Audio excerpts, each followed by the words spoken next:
Hello, everyone. Welcome back to another episode of the Women in Motorsport program right here on the Grid Network.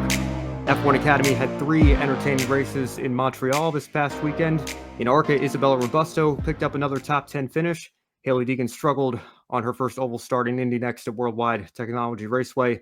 And we'll recap all of that in the coming half hour or so here on this new episode. I'm Ben Schneider, hosting tonight in place of Joe Samniego. You can catch me on Grid Encore every Monday night and also at lastcar.info. And joining me as always is Emily Sharp. Emily, how's it going tonight? So good. I'm so excited to talk about Canada with F1 Academy. I mean, truly, that race weekend had everything said in the Stefan voice from SNL, except rain, shockingly enough. So I'm really excited to chat with you and our viewers about it tonight. Yeah, and it's great to be back. I'm as you can tell in the setup that I've been in 3.5 years ago, I guess. It's been a little while. I am literally, get all your jokes out of the way now. I'm visiting my parents for the weekend, so I'm literally the stereotypical 20 soon to be 26-year-old in his parents' basement doing a podcast here. But we're making the temporary setup work tonight, and looking forward to getting into, obviously, Montreal is what we have to start with here. But first, as always, I want to give a shout out to our Patreon supporters, Colin, Deschelle, Mark, Robin, David, and Matthew. Thank you so much for continuing to invest in us here at the Grid Network. And if you like what you see on this episode or any of our other programs here and want to continue to support what we do and help us continue to grow this outlet, you can consider joining them through the link in the description box below. Or if you'd rather make a one-time contribution to us instead, you can tip us through Super Thanks on YouTube or visit the Buy Me a Coffee page as well. Now, Emily, like I said, let's kick it off with F1 Academy. 3 really exciting races in Montreal and a last lap pass from the biggest surprise winner of the weekend, I would say, Emma Felbermeyer in race 2. It was a last lap pass after a safety car period set up a thrilling one-lap shootout. And this was significant for her because she had been disqualified from the first race, which was really heartbreaking because she had finished on the podium. And then in race 3, she secured 10th place, so picked up that final point there. Her first since round 2 in China. We encourage everyone to visit gridnetworktv.com. Our own Isha Bajwa has a recap of the F1 Academy race weekend on our website there, so you can go check that out. But in the meantime, Emily, let's talk about it right here, right now. And let's start with Emma Felbermeyer. Do you think this win boosts her confidence in her ability to race for more podium finishes in the future as we continue on with this season? Oh, yeah, absolutely. And I think it's important to just remind everyone that obviously race 2 was that reverse grid setup. So Emma originally had qualified as one of the slower cars, but got the benefit of starting a little bit higher up the grid because of that reverse grid format. And to your point, Ben, she got it done in a last lap overtake. So it wasn't like she was maintaining a gap the entire race and kind of having strategy come into play of making sure she was maintaining a lead. She took the lead away from, unfortunately, my girl Nina Gaidman, who's still seeking some redemption from that first race of the season where she had a dominating lead the entire race and then lost it out really unfortunately in the last moment. And again, Emma took advantage of an opportunity, did some throughout the entire weekend, did some brave attempts to overtake in the quarter. So if I was Emma, I would walk away with a complete confidence boost. Not only did she get a win done, she got a points finish in 10th place. And although I'm sure she's disappointed that it wasn't a little bit higher up in race 3, and obviously that devastating elimination from the first race. But if I was her, I'd walk away with this as a great weekend. Obviously, a win is a great confidence boost, but hey, she got a point as well from race 3. So overall, ups and downs, but I would still take it away as a positive. Yeah, it was a 5th place finish in Shanghai the last time she had finished in the points this year, the only time she had finished in the points this year before this weekend. So, like we said, perhaps one of the most pleasant surprises of the weekend. Ran very strong in race 1, of course. Unfortunately, had that result thrown out. But then the fact that she was able to bounce back from such a disappointment to the point you were making, Emily, I think certainly speaks very highly of the confidence that she had going into that race, knowing what she was able to do on the road and was able to go and do even better and stand on the middle of the podium in race 2, I think is only going to continue to further boost her confidence. And we could maybe see some more of that from her in the coming rounds later this year.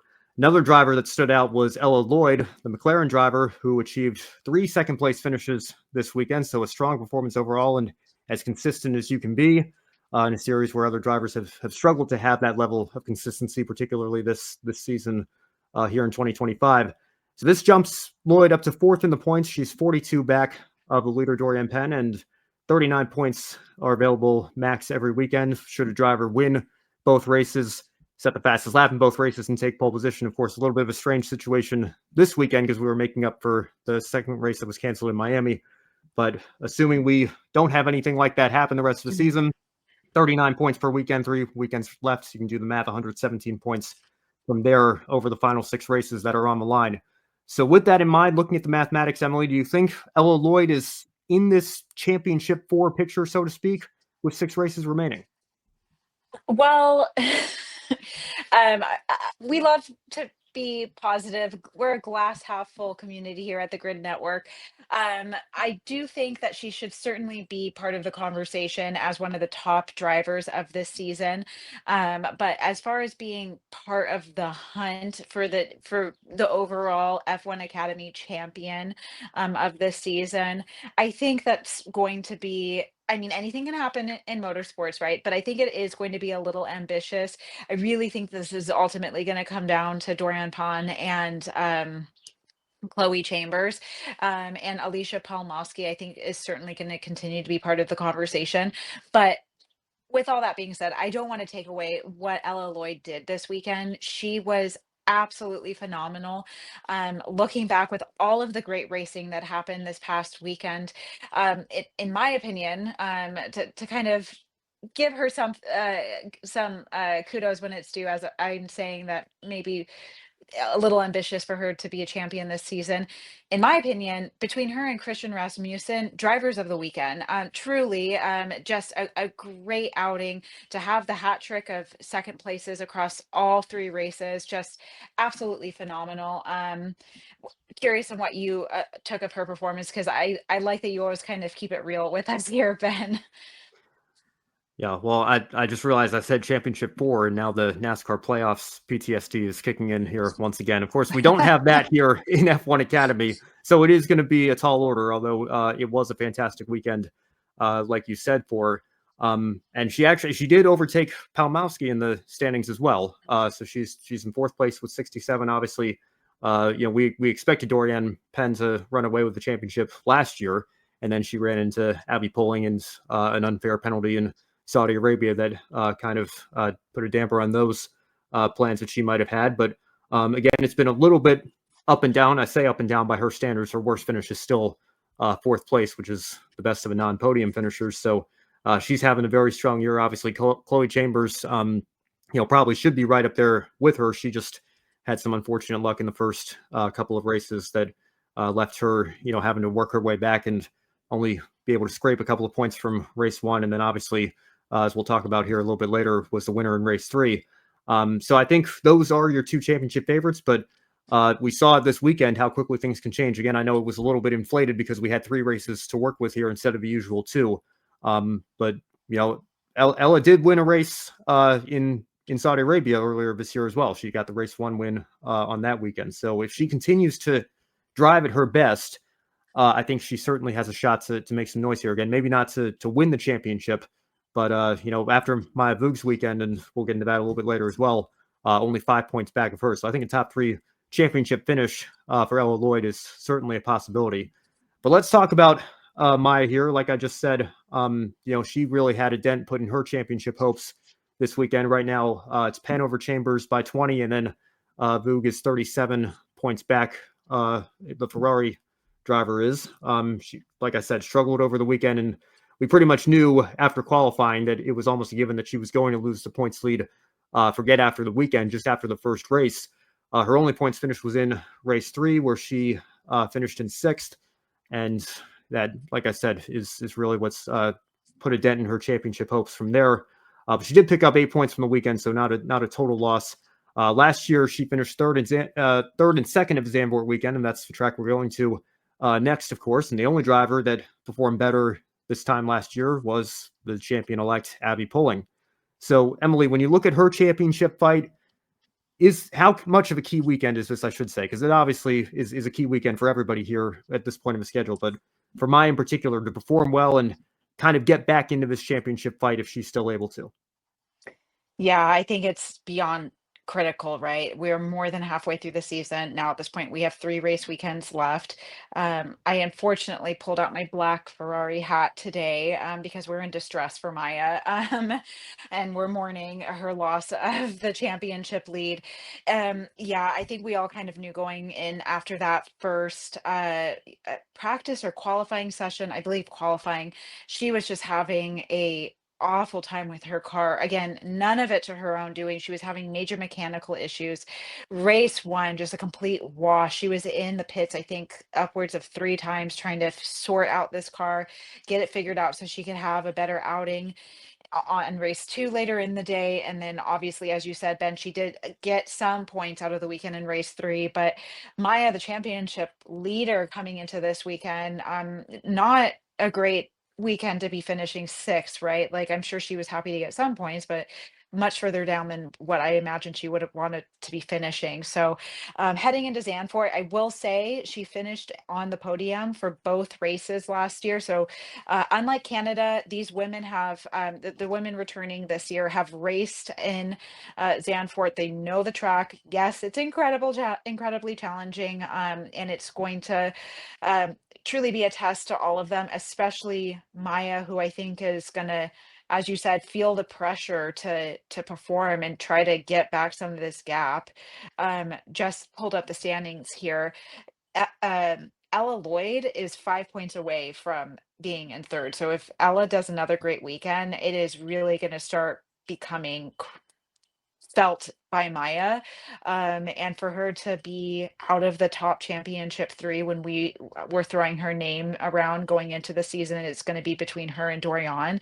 I think that would be very disappointing for her. So I really hope she can have some of that 2024 magic and finish on the podium, because not only will that kind of help erase Montreal from her mind in this season, but get her back into this fight to at least finish in the top three, if not the top two of the championship. Yeah, well, obviously, when there's that big of a swing in the standings, it takes both, right? It takes a great weekend from Ella Lloyd, and also, again, just to be real, a terrible weekend for Maya Vu, depending on how you look at it. I'm sure some drivers would love to come away with 8 points. You know, there are still a few Yeah. towards the back that are looking to have 8 total on their season, but for a driver like Maya who's competing for a championship, you know, it does put a big dent in her hopes, like I was saying. But it is technically her home race coming up. I know we had that graphic that we just showed for her birth nation of Spain.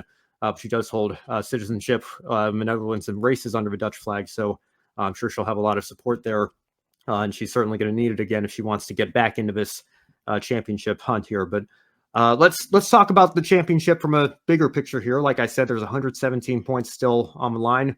Doriane has 109 so far. So if you look at it from a mathematical standpoint, nobody officially eliminated yet. But of course, realistically speaking, as we've been talking about, you can say that even Ella Lloyd is going to need to put in some strong drives the rest of the season and probably still have to have Doriane have some issues for her to catch her.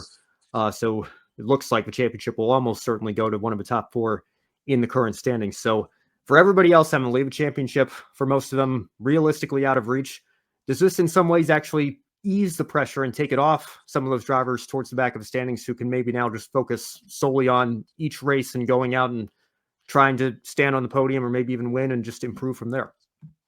Sure. I mean, I think to your point, I think realistically, it's going to come down to whoever is going to be in the top three heading out of Zanfort. Realistically, I whether that's Ella Lloyd, whether that's Maya Wu re-entering the picture, Alicia Palmowski, she's as in the hunt as well as you said, Ben. But I to your point, realistically don't see someone who's like currently P6 in the championship to really make a strong case, and Dorian really falling off of a cliff to take herself out of the picture. I will say I do not feel like this is a Abby pulling year again, where Dorian has this locked in and she's just who our pick is going to be every single weekend. I do think that Chloe Chambers has been extremely dominant in qualifying. She's been putting in some top speed. She's been really proving that she has pace this season, and unfortunately being part of unfortunate incidents like race one, that took her out of really, you know, materializing more race wins. But Doriane, she's won 3 races this season. That was the max 3 races wins that she had last season. So answering your question in a very long-winded way, I do think that it'll be a relief to these drivers in some sense of a disappointed way that they're going to be able to focus on their own driving, get in the practice, get in the experience. But for that top 4 or 5 that really could still be in the mix, the pressure is higher than ever. So expect to see that the top 5 ladies really, really having to rise to the occasion because the hunt is on. We have 3 race weekends left, and we keep saying it on this program. This is the championship fight to be watching. If you're not watching F1 Academy this year, please tune in because this has been the most exciting series to cover and watch as a fan, and it is only going to be a Hollywood moment finish in Vegas later this season. Yeah, well, I'm just looking at some of these drivers here, and Alva Larson is in 6th place in the standings right now. Tina Hausman in 7th. Leah Block in 10th. Still waiting for her breakthrough moment. She's only got 3 more Yeah. weekends to do it because it's her second year, as it is for Hausman as well. Can you go out and get a podium? Can you go out and show that you have what it takes to maybe get picked up somewhere in single seaters here once your 2 years run out? I think that's going to be the question that they'll need to be answering over the next 3 races here. I know Leah came very close again in race 1 with a 4th place finish, which I guess was 5th on the road with Emma Felbermeyer's disqualification. But we're still kind of looking for that breakthrough performance from her. And if you watched the Netflix series, like we talked about on the Yeah. last episode, how excited she was to know that she could do it on the road in Abu Dhabi at the season finale, but then to have that penalty throw her back down to whatever it was, P15. She's got to be hungrier than ever and know that there's only a few more chances left for her to earn some redemption for that. So again, with her only having 15 points so far this season, being down in 10th, again, it's not mathematically over, but realistically, she's not going to win the championship this year. But could she climb up and maybe crack into the top 5 or top 6 with a podium, maybe even a win to close out the season? That would be a good realistic goal for a driver like her at this point. And Chloe Chong as well. I mean, my goodness, my heart broke for her.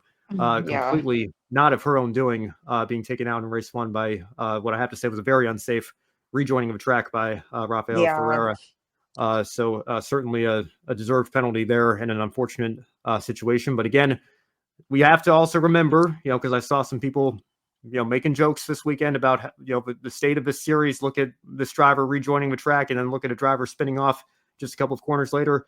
This is an F4 level championship. It has academy in the name. This is a place where Yeah. drivers are learning the basic fundamentals of single-seater racing, and many of them, like Leah, for example, come from different disciplines or are just getting in this type of machinery for the first time. You cannot expect to hold these drivers to the same standards that you hold the F1 drivers to on Sundays. Now, it doesn't mean we don't provide criticism when it's warranted. Like I just said, a situation like that, needs to be called out, needs to be penalized, and hopefully the drivers learn from that and it doesn't happen again, particularly when they move up to an F3 or F2 series. But at the same time, if you're going to watch this series, you have to expect that that's something that you're going to see, and you'll see it in any F4 series really around the world. If you look hard enough, there are drivers that are learning and trying to find out where that limit is. Sometimes they're going to push past it and make those mistakes, and that's the whole point of these series existing, so that when they get to, if and when they get to the next level, they've learned to clean those up a little bit and know where that limit is.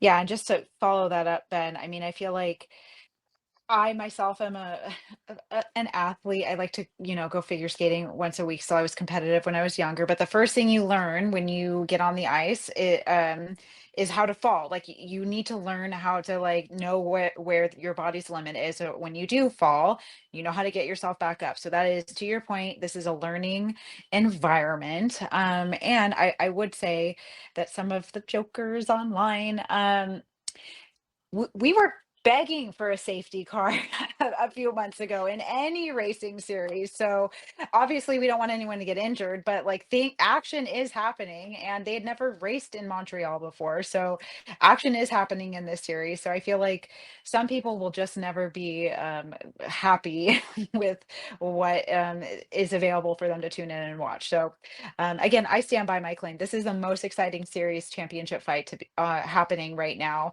At some point, we're going to talk about the championship four in NASCAR, and my opinion might change by then. But right now, this is the fight to be watching.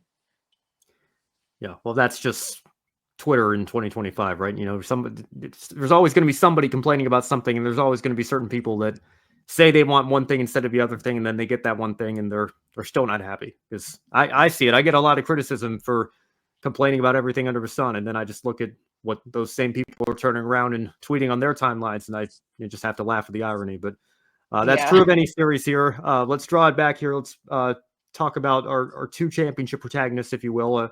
Again, not a guarantee that either of these two are going to win it, but they are the favorites right now. Doriane Pin, of course, won race one. Chloe Chambers took the win in race three from pole position. Great, I guess, belated birthday present from her. Her actual birthday didn't go as well, but nonetheless, it was still a good way for her to finish out the weekend. Penn has established an advantage, but perhaps not the runaway type of season that we saw last year with Abby Pulling. So when you look at that, Emily, is she still the favorite in your mind, or could you see Chambers closing the gap back up, bouncing back from a poor start to this weekend with a race win and carrying that momentum forward and maybe making this a close championship fight and remaining a favorite as well? I am so torn on how to respond to this. I feel like on paper, Dorian is the favorite, right? And Chambers, I think, heading in again on paper would be the underdog. But Chloe Chambers, she just has been looking so strong with setting fastest laps, with taking pole. I mean, she's all three, with the exception of race two. She earned both pole positions for race one and race three this past weekend. She's had a plethora of poles. Great, yes, like she's had only one race win this season, but she's just looked very dominant when it comes to pace. And I mean, the girl lost her front wing and it minimally affected her race until she was ultimately called in by the stewards to get that replaced in race one. So I know this is not what you're looking for, to be so indecisive, but I think it's really hard to tell. I think Dorian will obviously go in with an advantage. She won one of the races last year in Zandvoort, so she has that under her belt. And obviously Chloe also raced that track last year as well. But Dorian like hasn't had this massive obvious amount of advantage in pace as an Abby Pulling did last season, right? So it's really hard for me to really, with my full chest, say that Dorian is like the favorite this way on out, because she showed that she's had to kind of like work to get it done. So it's really going to be close. I can't answer your question. Well, I will say from what I can tell from the season so far, if Dorian does not have a weekend like Maya had this weekend, then I think she's in good shape and she will most likely be the champion. But if she does, then obviously it changes everything. And if Chloe Chambers can go out and continue to win races and close that gap, I mean, you win a race and get the full 25 points. You win the Yeah. final race of the weekend, I should say. That's at least 7 points. Even if Dorian can finish second, I suppose she could get the fastest lap and pole position. It's not exactly like 7 points like it is in Formula One, but in terms of your finishing position, that's 7 points right there to close that gap. Do the math. She's 20 behind. Race two alone, Yeah. she's almost in control of her own destiny at that point.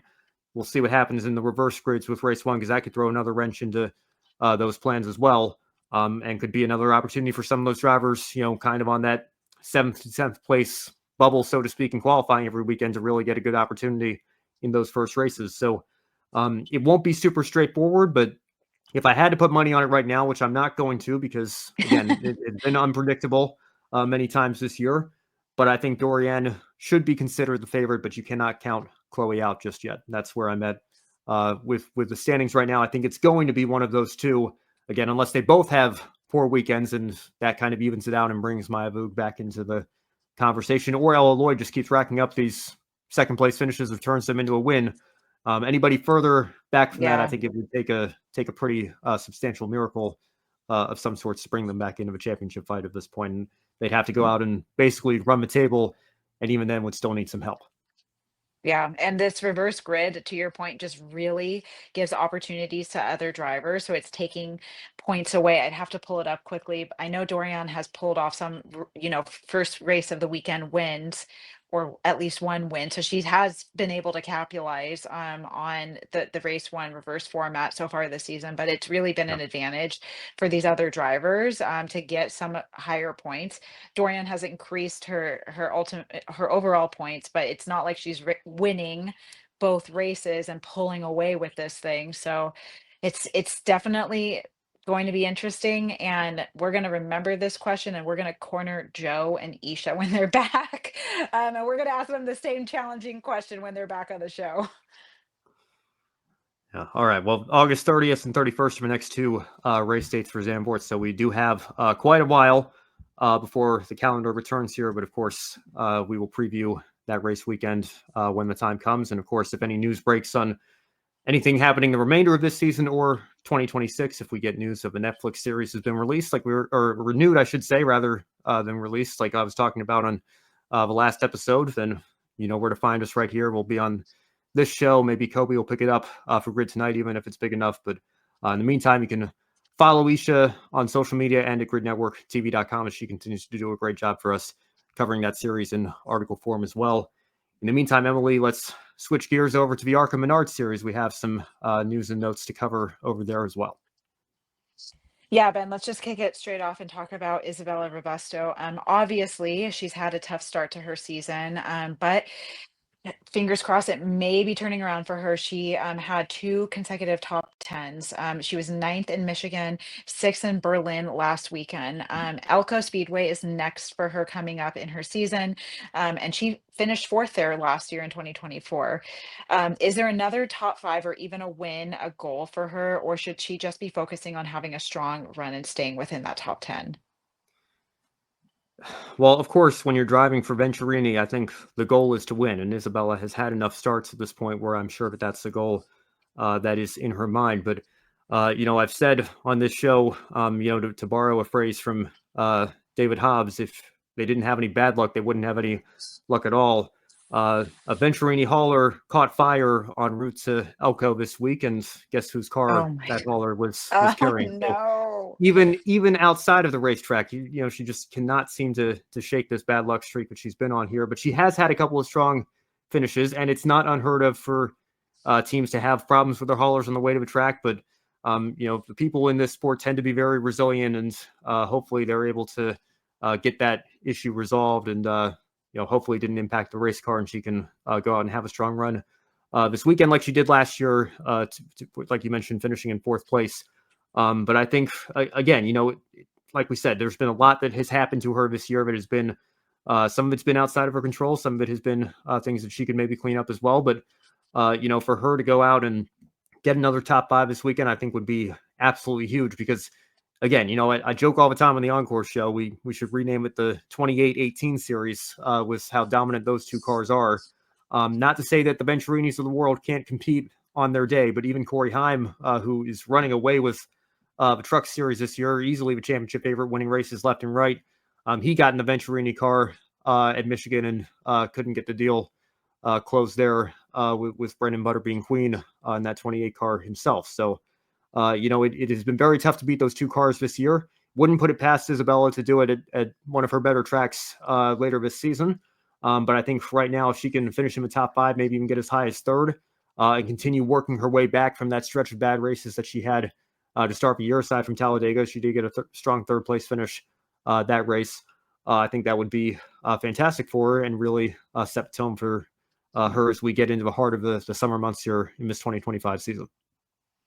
Yeah, and to use another well-used phrase, when it rains, it pours, it feels like, and I'm sure the Venturini would have wanted it to rain when that trailer caught on fire, but we're like, we're really hoping that Isabella can obviously turn this around and have a good, strong next phase of this season. But switching gears a little bit, an announcement earlier this week revealed that Taylor Reimer will make her first ARCA start of 2025.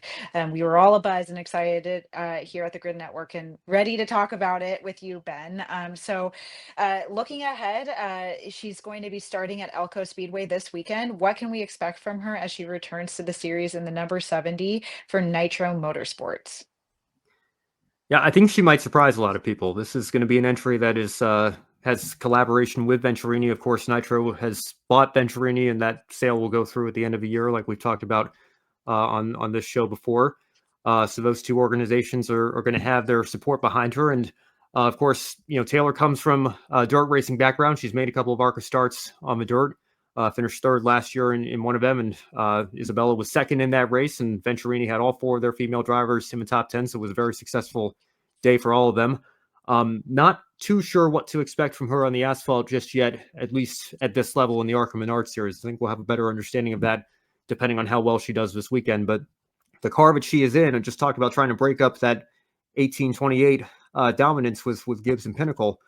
Trayton Lapsovich got in that car this past weekend at Berlin, took pole position, led every lap, and won the race. Now, he's a NASCAR Canada champion, so we expect him to, come in here and, if given the right opportunity with the right equipment, be able to show what he can do with it. Obviously, Taylor's going to be looking to gain a lot of experience since, she has some experience in ARCA, but not as much on the pavement. So it'll be a great opportunity for her. Like I said, great equipment. I don't know if she can necessarily win the race, but I think it'll be a great opportunity for her, like I was saying, to go out and gain that experience, and maybe in the second half of the race, as she feels more comfortable with the car, try to work her way up into hopefully battling with Isabella Robusto, maybe for a top 5 spot.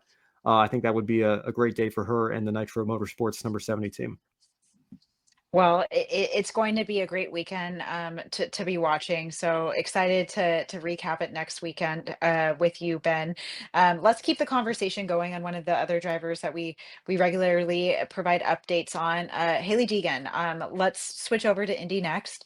Um, Obviously, just concluded in St. Louis. They're keeping the schedule going and moving right along to Road America this weekend. And of course, last year, this is where Jamie Chadwick's win happened. So we're hoping that Hailie Deegan has some of that positive energy from Jamie left over for a good weekend. But again, Hailie's the lone female driver in the field this season. Ben, last week in St. Louis, obviously a bit of a disappointment. She had a good start, her highest so far of the season, starting in P10, but on the first lap, she fell back very quickly and struggled throughout the race and ultimately finished in 16th. We really were hoping that she would have a great first oval start to her Indy Next career, and it would be a positive moment for her. But unfortunately, that wasn't the case. She really continued to struggle out there with the field. So Ben, was this a setback and a check on how much she still has to improve with the change to open wheel racing? Yeah, I think so. And I think we were going into this weekend with, some cautious optimism. Obviously, I think maybe not the best comparison, but the only recent comparison you can make to what she's trying to do would be, of course, Jimmy Johnson. Now, Jimmy, of course, was a great champion in NASCAR Cup 7 times over, and in a much different point in his career when he tried to make the switch. But we all talked about, of course, how much stronger he was on the ovals as opposed to trying to make the transition on the road and street courses, and thought maybe with Hailie Deegan's experience in recent years in NASCAR trucks and half a season of NASCAR Xfinity, and of course, K&N and ARCA before that, that maybe this would be a better opportunity for her to show what she could do. And she did in qualifying to qualify up in the top 10. I think shows that she has the pace over 1 lap or 2 laps or, short run speed. But obviously, it's one thing to be able to qualify and go fast. It's another to be able to hold that pace and actually race a field of almost 20 other drivers out there on the track with you. And I think that's where she kind of got caught off guard on the start, fell back, and was never really able to recover from there. So again, there will be more ovals for her. Hopefully she was able to learn a lot from this past weekend Gateway, and can take that to the remaining starts that she has this year.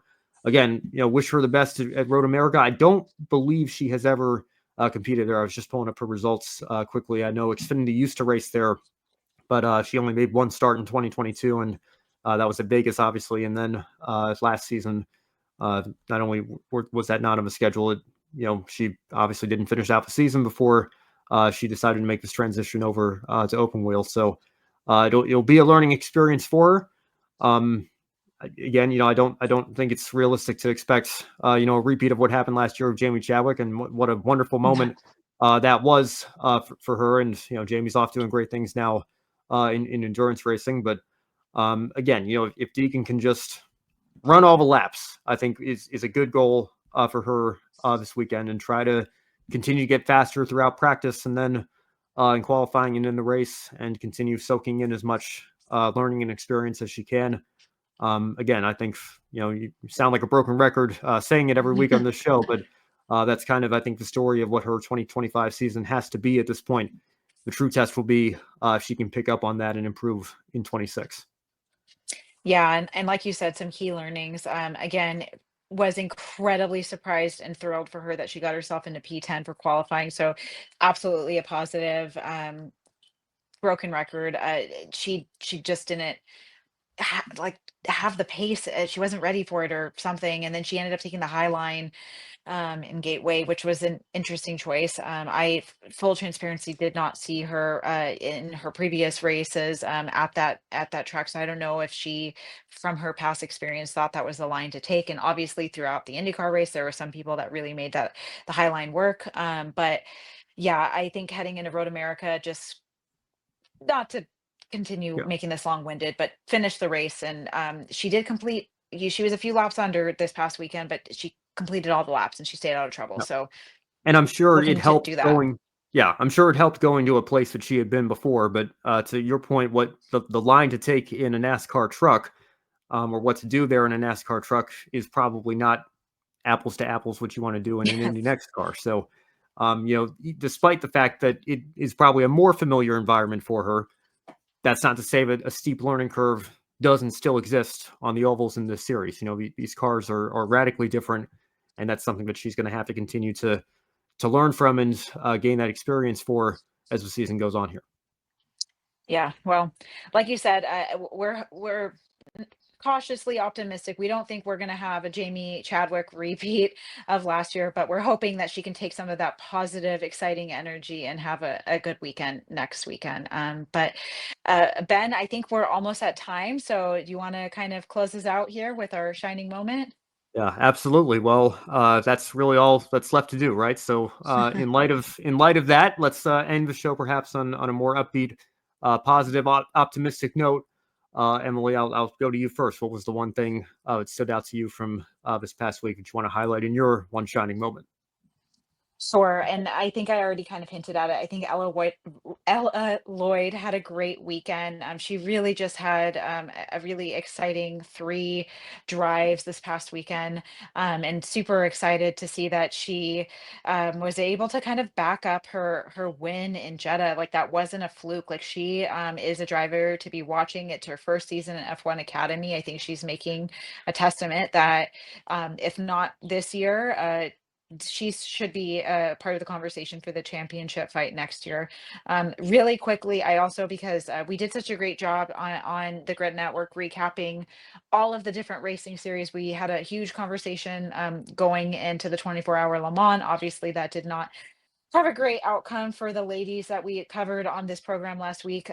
But quickly, as the self uh, self-declared Catherine Legg correspondent on this program, I'm glad to see that she finished all of her laps in NASCAR. Something I didn't catch initially upon watching the race was, I guess she had a little moment with Carson Hocevar and some potential strategy on his end to cause a yellow. She hinted on it in her podcast, but nonetheless, I'm glad to see that she, as we hoped for her, had a quiet weekend in the Cup Series, and and she will be at Pikes Peak this weekend and then be returning back for a few more Cup Series attempts later this year. Yeah, well, Carson certainly did not have a quiet weekend, and we covered that quite extensively on Does Grid he tonight. ever? And, yeah, that's fair. Yes, that is fair, and he has, I think, to his credit, apologized twice for what he said on that Twitch stream, and I only wish, and I've said this on Twitter myself, I wish his fans could be as understanding as he is, because they were mad that he apologized. You can imagine that, Oh right? dear. Yeah, but I knew he had the issue with Stenhouse. I might have to go back and listen to Catherine's podcast. I knew that was because again, it wasn't even just the controversial Twitch comment. It was what happened actually during the race and Stenhouse not being happy with him. But again, hopefully he can put that behind him this week as well. I think, like you said, Ella Lloyd is one of the obvious ones, but I do want to give another shout out. We don't even have a graphic for her. She doesn't even have a Wikipedia page yet for herself. That's Emma Felbermeyer, of course, winning race 2. And being able to bounce back from the disappointment of that disqualification, I think, like we said at the start of the show, speaks very highly of her ability to handle adversity, to be able to go out there immediately afterwards and hit all her marks once again and win that second race. I think is a true testament to the talent and potential that she has, and hopefully she can continue to build on that in these closing rounds of the 2025 F1 Academy season. So that's going to be my one shining moment. And Emily, unless you have any final thoughts, I'll go ahead and roll the closing here. Thanks, Ben. It was great talking to you, and look forward to doing it again next Yeah. week. Great to have you back here again, Emily, as well. Hopefully we can get Joe and Isha back sometime soon and have another episode with the full team here. But in the meantime, thank you all for tuning in. And if you, again, liked what you saw in this episode, you can support the channel and support the team here by joining Colin, Michelle, Mark, Robin, David, and Matthew and investing in us through Patreon. Or if you'd rather make a one-time contribution to us instead, you can tip us on YouTube through Super Chat for our live programs or Super Thanks, or you can visit the Buy Me a Coffee link in the description box below as well. Any amount continues to help us expand our coverage here at the Grid Network. And as always, you can follow us at Grid Network TV on all social media and subscribe to our YouTube channel. Those alone go a long way in helping us build up what we're trying to do here on this team. For Emily Sharp, I'm Ben Schneider. Thank you all so much. We'll see you next time right here on the Grid Network.